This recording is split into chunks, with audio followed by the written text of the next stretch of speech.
ಸಂವಿಧಾನವನ್ನು ರಕ್ಷಣೆ ಮಾಡಬೇಕು ಅಂತ ಹೇಳಿದ್ರು. ಇವಾಗ ಅನಂತ್ ಕುಮಾರ್ ಹೆಗಡೆ ಅವರು ಸ್ವಲ್ಪ ವರ್ಷ ಹಿಂದೆ ಅವರು ಜಾತ್ಯತೀತ ಎಂಬ ಪದವನ್ನು ಸಂವಿಧಾನದಿಂದ ತೆಗೆದು ಹಾಕ್ತೀವಿ ಅಂತ ಒಂದು ಮಾತನ್ನು ಹೇಳಿದ್ರು.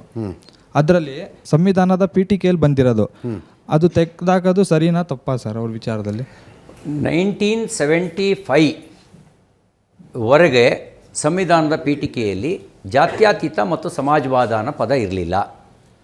ಜಾತ್ಯತೀತ ಮತ್ತು ಸಮಾಜವಾದ ಪದವನ್ನು ಸೇರಿಸಬೇಕು ಅಂತ ಸಂವಿಧಾನ ರಚನಾ ಸಮಿತಿಯ ಸಭೆಯಲ್ಲಿ ಚರ್ಚೆ ನಡೆದಾಗ ಭಾಳ ಸ್ಪಷ್ಟವಾಗಿ ಹೇಳ್ತಾರೆ, ಯಾವುದೋ ಒಂದು ಐಡಿಯಾಲಜಿಗೆ ಬೈಂಡ್ ಆಗಬಾರ್ದು, ಮುಕ್ತವಾಗಿರಬೇಕಿದು. ಹಾಗಾಗಿ ನಾವು ಜಾತ್ಯತೀತ ಅಂತಲೂ ಸೇರಿಸಲ್ಲ, ಯಾವುದೋ ಒಂದು ಪಾಲಿಸಿಗೆ ಬೈಂಡ್ ಆಗಿರ್ಬೋದು. ಅವರವರ ಕಾಲಘಟ್ಟದಲ್ಲಿ ಅವರವರು ಆಡಳಿತದೊಳಗೆ ಪಾಲಿಸಿ ಬರಲಿ, ಸಂವಿಧಾನ ಒಂದು ಪಾಲಿಸಿಗೆ ಅಂತ ಇರಬಾರ್ದು, ಸಮಾಜವಾದಿ ದೇಶ ಅಂತ ಆಗಬಾರ್ದು ಅಂತ ಹೇಳಿ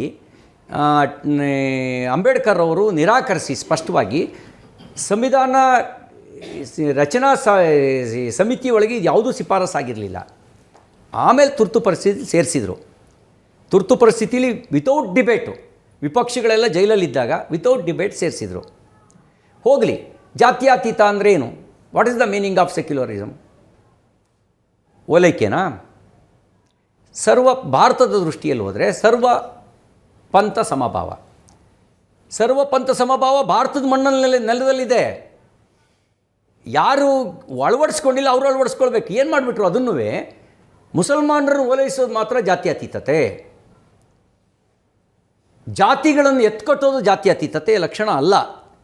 ಜಾತಿಯನ್ನು ಎತ್ಕೊಟ್ಟೋದು ಜಾತ್ಯತೀತತೆ ಲಕ್ಷಣ ಆಯಿತು. ಅಹಿಂದ ಜಾತ್ಯತೀತತೆಯ ಹಿನ್ನೆಲೆಯಲ್ಲಿ ಹುಟ್ಕೊಂಡಿದ್ದ.